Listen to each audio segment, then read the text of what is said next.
It was very windy.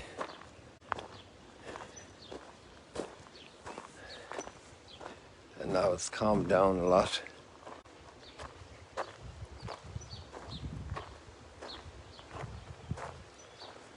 But there's not much cloud to the west.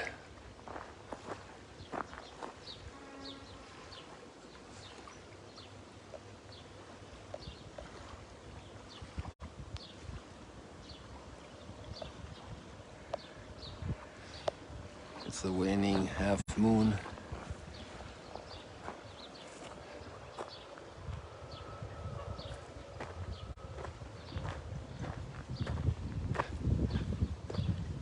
We'll head up to the north here if the dogs don't bark too hard.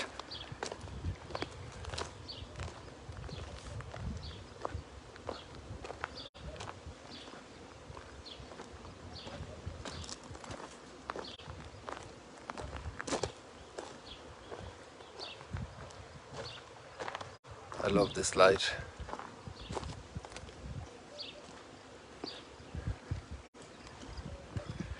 We like light, don't we?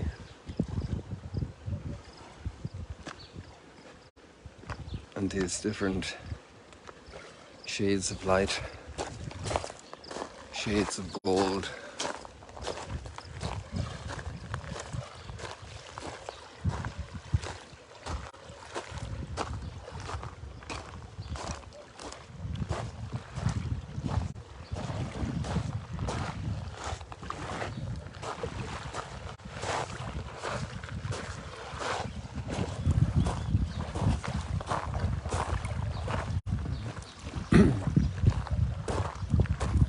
The book of Tobit is very rich in so many biblical shades of providence, of mystery, of issues of suffering,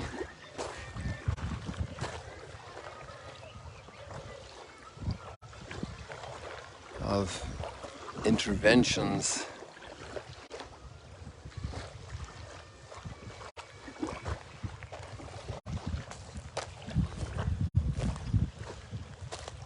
Actually, I'd encourage you to read the whole text.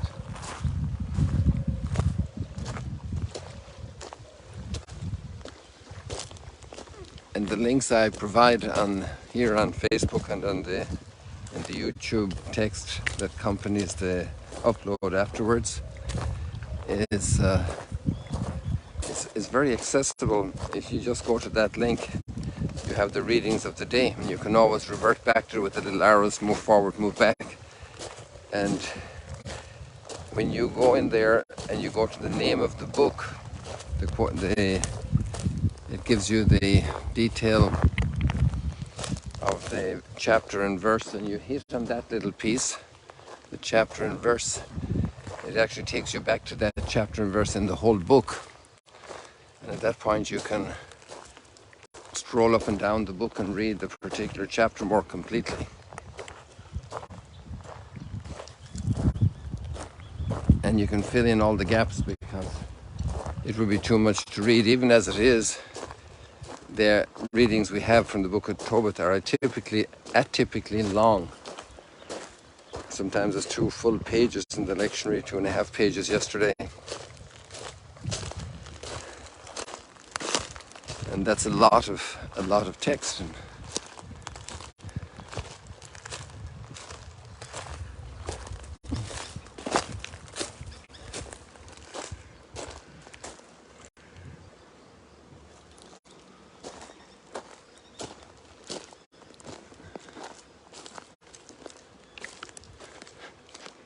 But still, it doesn't cover the whole story.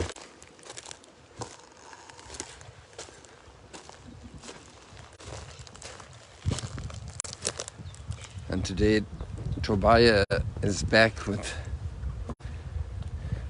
Raphael, his mysterious companion, whose identity will be revealed as the whole story comes to an end. And there we see the marvelous hand of providence in life.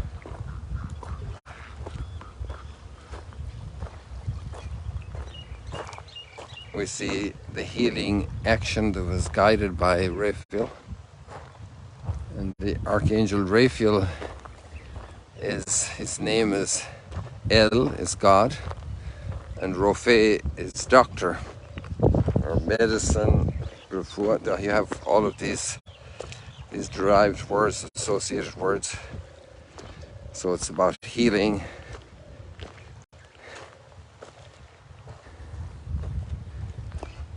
And the sight is restored to Tobit, obviously with great joy. And Tobias' mother, Tobit's wife, goes out to welcome her son. And there's so many echoes of the storytelling of the scriptures in these encounters, in their words. You can see how it is part of the whole biblical cultural environment.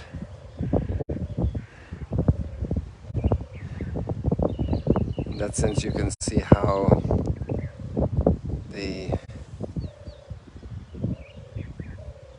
that general cultural background, it's the environment, it's the breath they breathe, it's the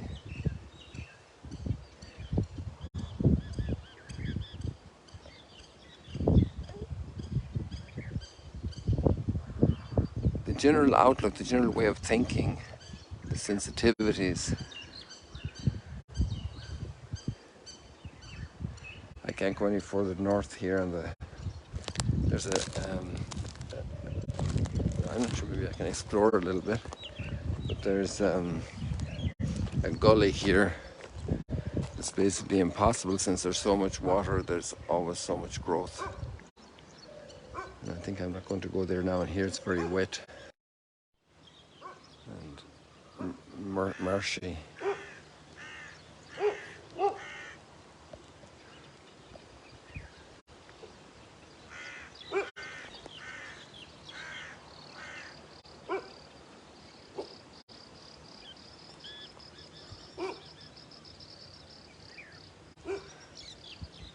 In chapter 12 of Mark's Gospel, then we're in another context, which is also respiring, breathing in, exhaling, inhaling the biblical story.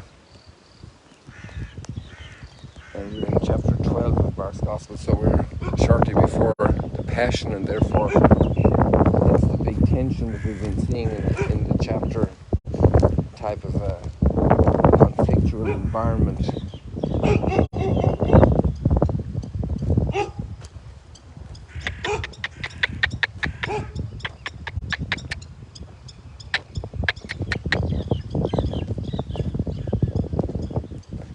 I'm going to pick up a stick here just to have it in my hand, because it's amazing how a dog reacts when you have a stick in your hand.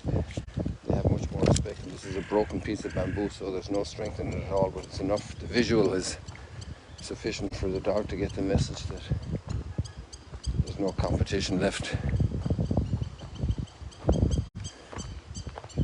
And so we have that conflict in chapter 12 of Mark, and this line, the quotation from Psalm 110.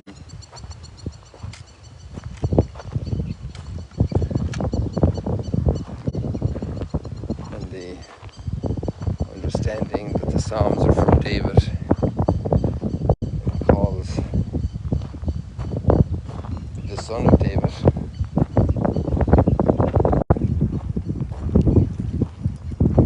Because that's a title for the Messiah that's very popular even to this day among pious Judaism, the son of David.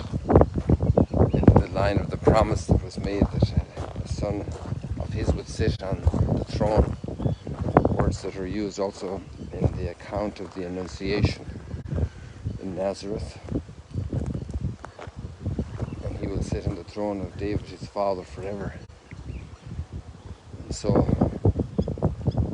the mounting conflict of Jesus' understanding among the people grows, in stature with the miracles, the teaching. They're amazed at the teaching about give to Caesar what is Caesar's and to God what is God's.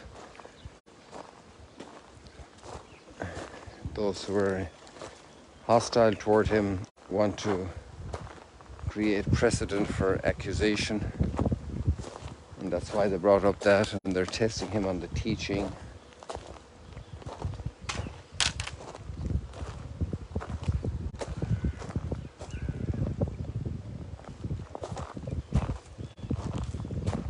Of the birds perched here, the cormorants.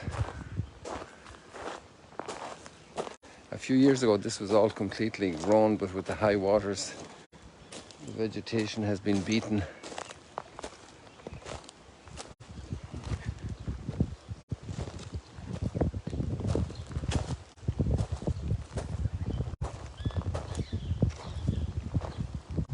I wanted to line up these birds with the sunlight there.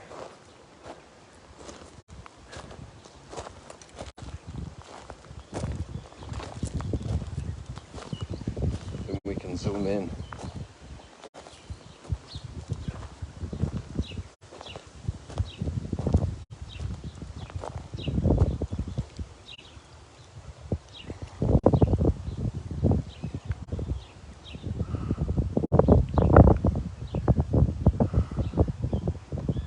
They do not harvest and they do not reap, and yet they're taken care of. The Heavenly Father takes care of them.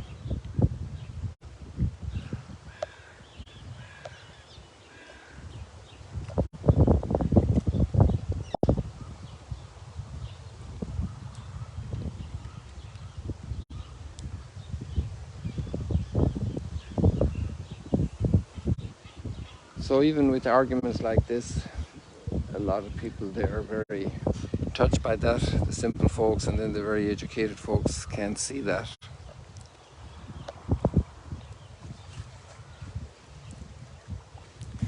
The cultural elites sometimes have difficulty understanding the basic evidences of humanity. It's interesting, isn't it?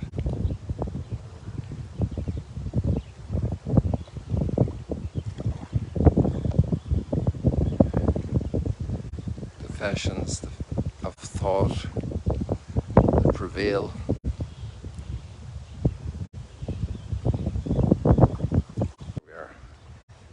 Somebody, I was trying to zoom in and somebody sent a WhatsApp and it messed up because my finger got it and got me out of the Facebook.